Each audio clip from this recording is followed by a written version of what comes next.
A destruição de Marte. As reflexões apresentadas aqui não têm a pretensão de estabelecer verdades absolutas. Elas existem como instrumentos de análise e convites à consciência crítica, deslocam o leitor do conforto das certezas para o território fértil da investigação consciente.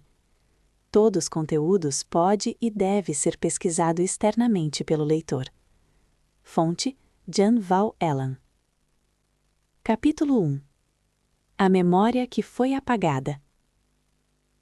A humanidade vive como alguém que perdeu a própria infância. Sabemos que existiu um passado, mas não lembramos exatamente o que aconteceu. Por isso, repetimos erros, conflitos e guerras, sem compreender de onde eles vêm. Ao longo da história ocorreram verdadeiras queimas de arquivo. Informações essenciais sobre a origem da vida, da consciência e da própria humanidade foram perdidas, escondidas ou fragmentadas. Isso nos deixou órfãos de respostas básicas. Quem somos? Por que existimos? Qual é a nossa função? Sem essas respostas, o presente se torna confuso e o futuro incerto. Capítulo 2. Marte, um planeta que já foi vivo. Marte nem sempre foi o planeta seco e silencioso que vemos hoje. No passado remoto, ele teve atmosfera, oceanos e formas de vida organizadas. Houve civilizações, tecnologia e estruturas complexas. Com o tempo, algo deu errado. Conflitos, guerras e desequilíbrios ambientais levaram Marte à perda gradual de sua biosfera. A atmosfera se dissipou, os oceanos desapareceram e as civilizações entraram em colapso. O planeta não morreu de uma vez, foi um processo lento e degradante. Restaram apenas vestígios na superfície e em regiões subterrâneas. Marte. Formação de Marte, cerca de 4,5 bilhões de anos atrás, antes da Terra. Período com água líquida, entre 4,1 e 3,5 bilhões de anos atrás. Perda da maior parte da atmosfera, provavelmente entre 3,7 e 3 bilhões de anos atrás. Marte perdeu seu campo magnético muito cedo.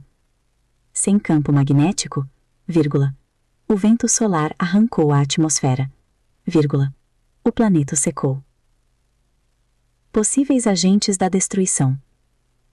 Marte teria sido destruído por guerras entre civilizações avançadas, uso de tecnologias extremas, disputas entre forças e grupos diferentes, degradação ambiental e biológica, perda progressiva da atmosfera e da biosfera.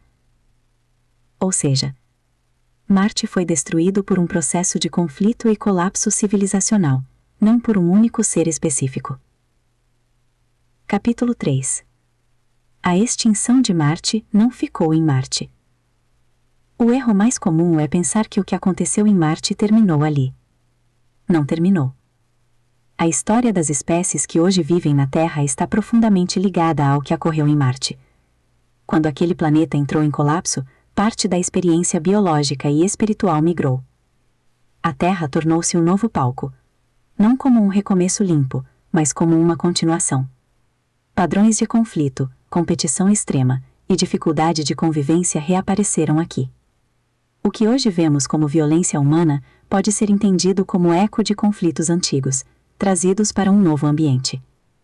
A Terra herdou problemas não resolvidos. Capítulo 4. A Terra como segunda tentativa. A vida na Terra se desenvolveu em camadas. Primeiro, forma simples. Depois, répteis. Em seguida, mamíferos. Por fim, primatas e humanos.